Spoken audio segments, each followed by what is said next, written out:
বাংলাদেশের থাকবে শক্তিশালী সারফেস টু এয়ার মিসাইল, যাতে শত্রু যুদ্ধবিমান দেশের আকাশসীমা লঙ্ঘন করতে না পারে। থাকবে অত্যাধুনিক ড্রোন বহর। বাংলাদেশের 3 বাহিনীর অত্যাধুনিক সমরসজ্জায় ভয় পাবে প্রতিপক্ষ।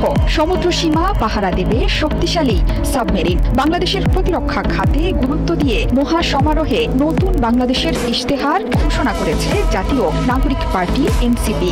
অভ্যুত্থানের বর্ষপূর্তি ঘিরে মাসব্যাপী কর্মসূচি শেষে রোববার ঢাকা কেন্দ্রীয় শহীদ মিনারে এই ঘোষণাপত্র পড়ে শোনান নতুন দলের আহ্বায়ক নাহিদ ইসলাম।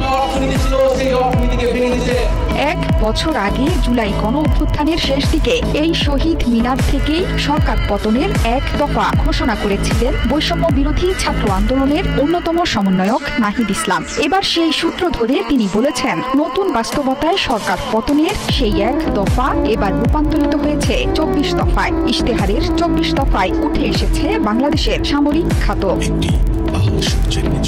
ইশতেহারে জাতীয় প্রতিরক্ষা কৌশলে আধুনিক air defence, drone, second strike ও ত্রিমাত্রিক নৌবাহিনী গঠনের ঘোষণা দিয়েছে এনসিপি। দলটি প্রতিশ্রুতি দিয়েছে অত্যাধুনিক surface two air missile system স্থাপনের মাধ্যমে শক্তিশালী আকাশ প্রতিরক্ষা ব্যবস্থা গড়ে তোলার।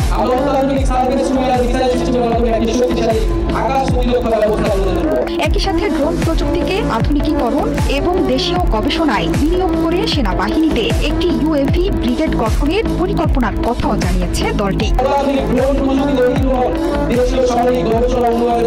শুধু তাই নয়, নন নিউক্লিয়ার সেকেন্ড স্ট্রাইক সক্ষমতা অর্জন করার প্রতিশ্রুতি দিয়েছে দলটি, যাতে করে যে কোনো আগ্রাসনের পরও দেশের প্রতিরক্ষার সক্ষমতা বজায় থাকে। এছাড়া নৌবাহিনীকে সাবমেরিন ভিত্তিক এক ত্রিমাত্রিক শক্তিতে রূপান্তর করার মাধ্যমে বঙ্গোপসাগর কেন্দ্রিক নিরাপত্তা কাঠামোকে পুনর্গঠনের অঙ্গীকার করেছে দলটি। এই প্রতিরক্ষা কৌশল হবে ভূপ্রাকৃতিক বাস্তবতা বিবেচনায় গঠিত, বিশেষ করে নদী বিধৌত অঞ্চল ও সামুদ্রিক সীমান্তকে গুরুত্ব দিয়ে।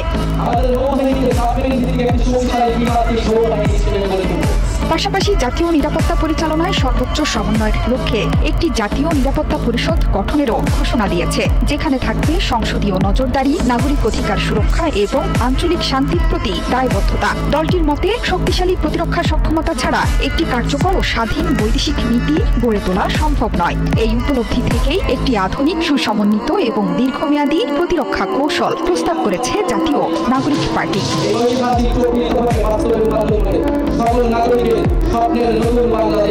ইশতেহার ঘোষণার সময় জুলাই ঘোষণাপত্র ও জুলাই সনদের সাংবিধানিক স্বীকৃতি নিশ্চিত করার কথাও তুলে ধরেন নাহিদ ইসলাম। অভ্যুত্থানের পর গড়ে ওঠা দলটি ইশতেহারে আরো যেসব বিষয়ে গুরুত্ব দিয়েছে এর মধ্যে হলো গণতন্ত্র ও রাষ্ট্রীয় প্রতিষ্ঠানের সংস্কার, ন্যায়ভিত্তিক বিচার ব্যবস্থা ও আইন সংস্কার, সেবামুখী প্রশাসন ও দুর্নীতি দমন, জনবান্ধব আইন শৃঙ্খলা রক্ষাকারী বাহিনী গড়ে তোলা, গ্রাম পার্লামেন্ট ও স্থানীয় সরকারকে শক্তিশালী করা, স্বাধীন গণমাধ্যম ও শক্তিশালী নাগরিক সমাজ এবং সার্বজনীন স্বাস্থ্য ও জাতি গঠনে শিক্ষানীতি বাস্তবায়ন করা।